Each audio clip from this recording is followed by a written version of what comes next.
اعوذ باللہ من الشیطان الرجیم بسم اللہ الرحمن الرحیم۔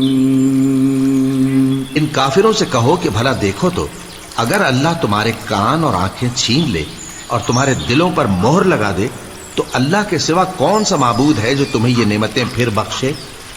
دیکھو ہم کس کس طرح اپنی آیتیں بیان کرتے ہیں، پھر بھی یہ لوگ روگردانی کیے جاتے ہیں۔ کہو کہ بھلا بتاؤ تو اگر تم پر اللہ کا عذاب بے خبری میں یا خبر آنے کے بعد آئے تو کیا ظالم لوگوں کے سوا کوئی اور بھی ہلاک ہوگا؟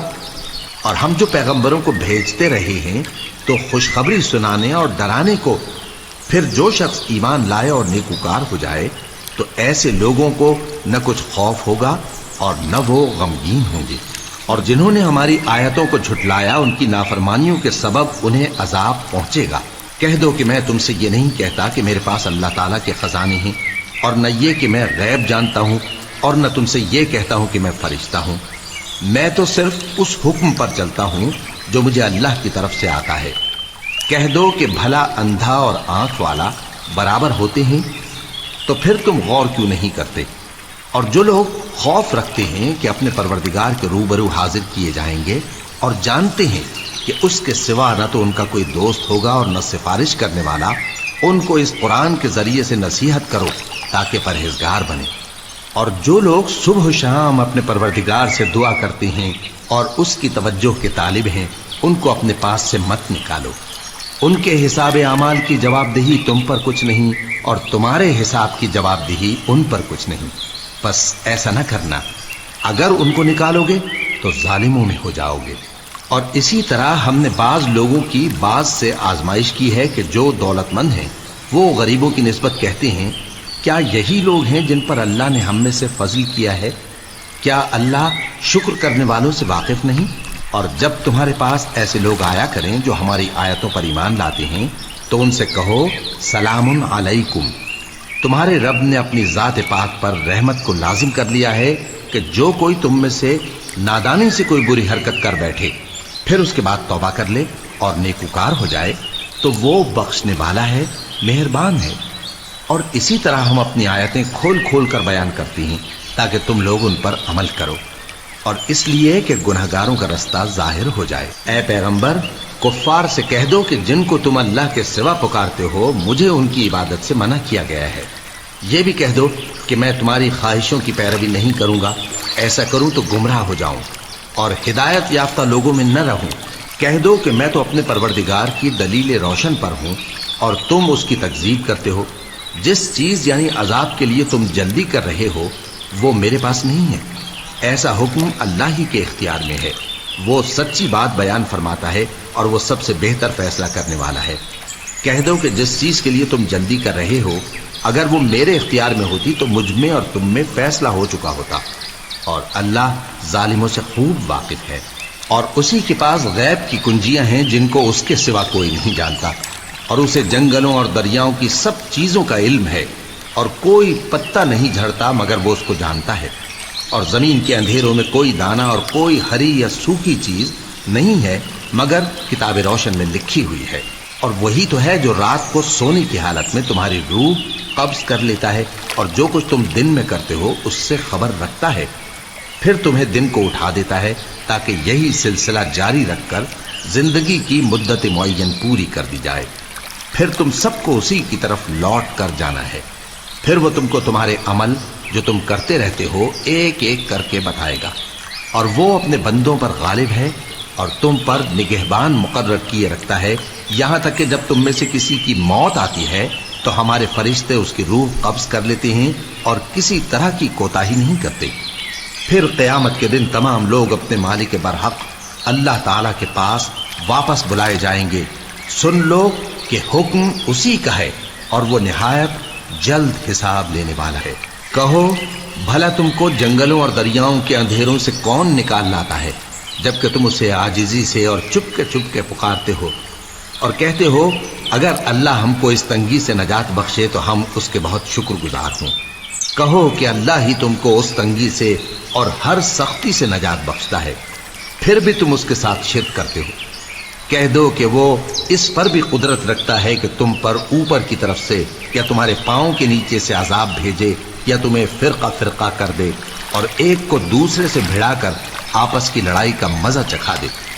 دیکھو ہم اپنی آیتوں کو کس کس طرح بیان کرتے ہیں تاکہ یہ لوگ سمجھیں، اور اس قرآن کو تمہاری قوم نے جھٹلایا حالانکہ یہ سراسر حق ہے۔ کہہ دو کہ میں تمہارا داروغہ نہیں ہوں، ہر خبر کے لیے ایک وقت مقرر ہے اور تم کو عنقریب معلوم ہو جائے گا۔ اور جب تم ایسے لوگوں کو دیکھو جو ہماری آیتوں کے بارے میں بےہودہ بکواس کر رہے ہوں تو ان سے الگ ہو جاؤ یہاں تک کہ وہ اور باتوں میں مصروف ہو جائیں، اور اگر یہ بات شیطان تمہیں بھلا دے تو یاد آنے پر ظالم لوگوں کے ساتھ نہ بیٹھے رہو، اور پرہیزگاروں پر ان لوگوں کے حساب کی کچھ بھی جواب دہی نہیں، ہاں نصیحت تاکہ وہ بھی پرہیزگار ہوں۔ اور جن لوگوں نے اپنے دین کو کھیل اور تماشا بنا رکھا ہے اور دنیا کی زندگی نے ان کو دھوکے میں ڈال رکھا ہے، ان سے کچھ کام نہ رکھو، ہاں اس قرآن کے ذریعے سے نصیحت کرتے رہو تاکہ قیامت کے دن کوئی اپنے اعمال کی سزا میں ہلاکت میں نہ ڈالا جائے۔ اس روز اللہ کے سوا نہ تو کوئی اس کا دوست ہوگا اور نہ سفارش کرنے والا، اور اگر وہ ہر چیز جو روئے زمین پر ہے بطور معاوضہ دینا چاہے تو وہ اس سے قبول نہ ہو۔ یہی لوگ ہیں کہ اپنے اعمال کے وبال میں ہلاکت میں ڈالے گئے، سو ان کے لیے پینے کو کھولتا ہوا پانی اور دکھ دینے والا عذاب ہے، اس لیے کہ کفر کرتے تھے۔ کہو کیا ہم اللہ کے سوا ایسی چیز کو پکاریں جو نہ ہمارا بھلا کر سکے نہ برا؟ اور جب ہم کو اللہ نے سیدھا رستہ دکھا دیا تو کیا ہم الٹے پاؤں پھر جائیں؟ پھر تو ہماری ایسی مثال ہو جیسے کسی کو جنات نے جنگل میں بھلا دیا ہو اور وہ حیران ہو رہا ہو، اور اس کے کچھ رفیق ہوں جو اس کو رستے کی طرف بلائیں کہ ہمارے پاس چلا۔ کہہ دو کہ رستہ تو وہی ہے جو اللہ نے بتایا ہے، اور ہمیں تو یہ حکم ملا ہے کہ ہم اللہ رب العالمین کے فرما بردار بنیں، اور یہ بھی کہ نماز پڑھتے رہو اور اس سے ڈرتے رہو، اور وہی تو ہے جس کے پاس تم جمع کیے جاؤ گے، اور وہی تو ہے جس نے آسمان اور زمین کو تدبیر سے پیدا کیا ہے، اور جس دن وہ فرمائے گا کہ ہو جا تو حشر برپا ہو جائے گا، اس کا ارشاد برحق ہے، اور جس دن سور پھونکا جائے گا اس دن اسی کی بادشاہت ہوگی، وہی پوشیدہ اور ظاہر سب کا جاننے والا ہے، اور وہی دانا ہے خبردار ہے۔ اور وہ وقت بھی یاد کرنے کے لائق ہے جب ابراہیم نے اپنے باپ آزر سے کہا تھا، تم کیا بتوں کو معبود بناتے ہو؟ میں دیکھتا ہوں کہ تم اور تمہاری قوم کھلی گمراہی میں ہو۔ اور ہم اس طرح ابراہیم کو آسمانوں اور زمین کے عجائبات دکھانے لگے تاکہ وہ خوب یقین کرنے والوں میں ہو جائیں۔ یعنی جب رات نے ان کو پردہ تاریکی سے ڈھانپ لیا تو آسمان میں ایک ستارہ نظر پڑا، کہنے لگے یہ میرا پروردگار ہے۔ جب وہ غائب ہو گیا تو کہنے لگے کہ مجھے غائب ہو جانے والے تو پسند نہیں۔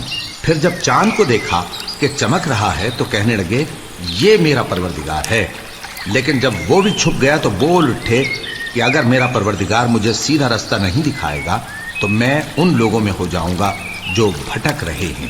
پھر جب سورج کو دیکھا کہ جگمگا رہا ہے تو کہنے لگے میرا پروردگار یہ ہے، یہ سب سے بڑا ہے۔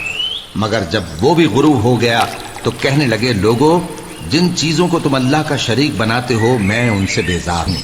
میں نے سب سے یکسو ہو کر اپنے آپ کو اسی ذات کی طرف متوجہ کیا جس نے آسمانوں اور زمین کو پیدا کیا ہے، اور میں مشرکوں میں سے نہیں ہوں۔ اور ان کی قوم ان سے بحث کرنے لگی تو انہوں نے کہا کہ تم مجھ سے اللہ کے بارے میں کیا بحث کرتے ہو؟ اس نے تو مجھے سیدھا رستہ دکھا دیا ہے، اور جن چیزوں کو تم اس کا شریک بناتے ہو میں ان سے نہیں ڈرتا، ہاں جو میرا پروردگار کچھ چاہے۔ میرا پروردگار اپنے علم سے ہر چیز کا احاطہ کیے ہوئے ہے۔ کیا تم خیال نہیں کرتے؟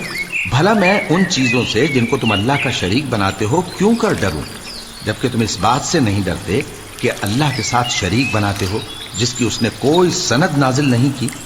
اب دونوں فریق میں سے کون سا فریق امن و بے خوفی کا زیادہ حقدار ہے؟ اگر سمجھ رکھتے ہو تو بتاؤ۔ جو لوگ ایمان لائے اور انہوں نے اپنے ایمان کو شرک کے ظلم سے ملوث نہیں کیا، ان کے لیے امن و بے خوفی ہے، اور وہی ہدایت پانے والے ہیں۔ اور یہ ہماری دلیل تھی جو ہم نے ابراہیم کو ان کی قوم کے مقابلے میں عطا کی تھی۔